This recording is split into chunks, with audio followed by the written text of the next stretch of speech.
పహల్గాం దాడిపై దేశం మొత్తం రగిలిపోతోంది. 26 మంది ప్రాణాలు కోల్పోవడాన్ని జీర్ణించుకోలేకపోతోంది. టెర్రరిస్టులు టూరిస్టులపై విచక్షణారహితంగా కాల్పులు తెరబడ్డారు. ఈ ఘటనలో 26 మంది ప్రాణాలు కోల్పోయారు. ప్రస్తుతం ఓ వీడియో వైరల్ అవుతోంది. అందులో ఓ వ్యక్తి గురించి దేశవ్యాప్తంగా చర్చ జరుగుతోంది.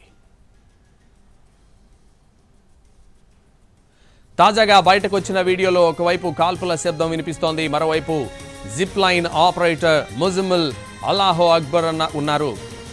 ఇలా 3 సార్లు అల్లాను తలుచుకున్నాడు. ఆ తర్వాత పర్యాటకుడిని జిప్ లైన్ మీద కూర్చోమని చెప్పాడు. జిప్ లైన్ లో కూర్చున్న పర్యాటకుడి సంతోషంగా ఎంజాయ్ చేస్తున్నాడు.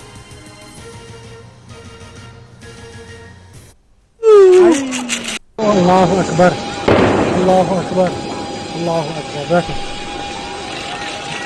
पैर लंबा करो.